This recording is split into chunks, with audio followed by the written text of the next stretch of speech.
DJ Ferris. The Chicago, nigga. It's the real one. Hit me. Only one is pulling shit the fuck up. Let's get sports talk.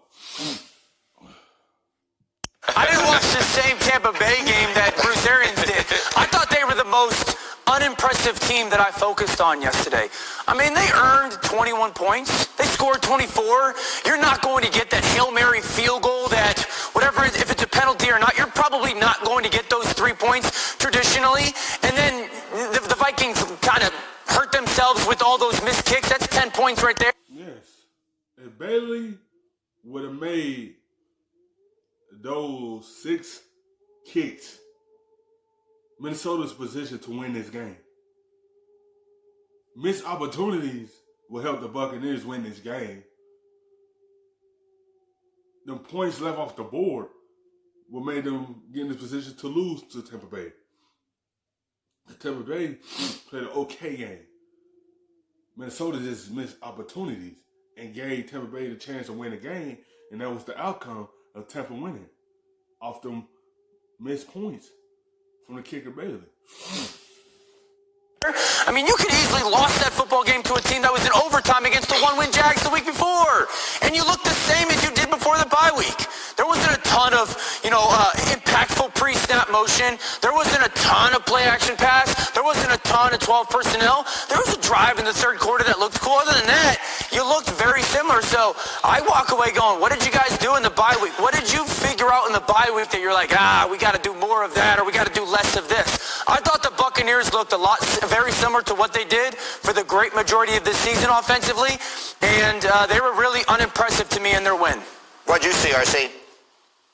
No, I think that you guys hit it dead on. I don't know what game he was watching, but this is what I do know about BA from spending some time with him in Pittsburgh is he is very much like our friend Marcus Spears. He ain't scared of that yak. And you never know. Maybe he got back to the locker room and hit a little bit of that yak first before he gave this post-game press conference, because that's not it. That team you saw doesn't make you walk into your post-game press conference with your chest poked out thinking that arrogantly confident that you played a great game or that you could do whatever the hell you want. This isn't a team that moved the ball up and down the football field against the Minnesota Vikings. This isn't a team that blew the Minnesota Vikings out without them losing 10 points because Dan Bailey can't kick the oblong ball made of pigskin through the big H.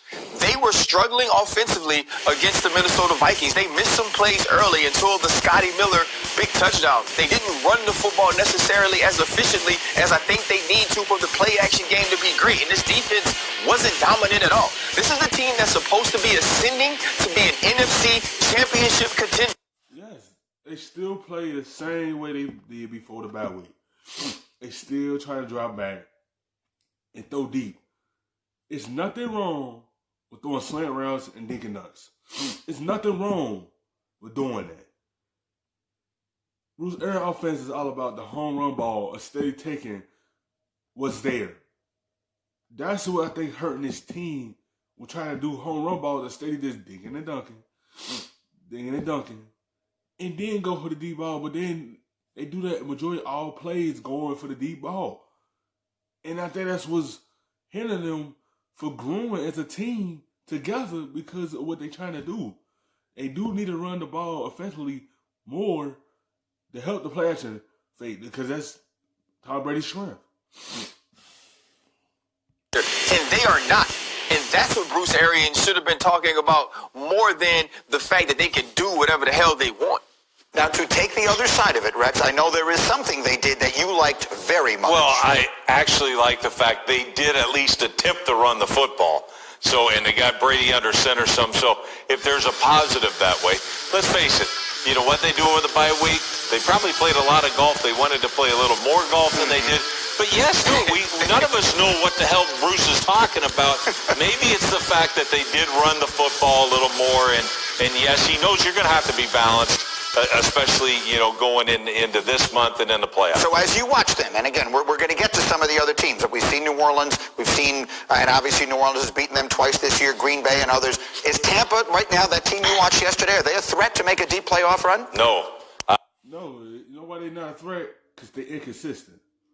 Next week, they probably don't score 24 points. They probably score 17. and had to rely on their defense.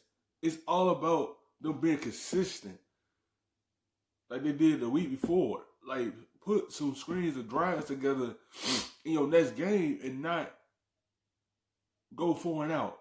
That's what's hurting them too. They not consistent enough. Next minute they here, next week they here.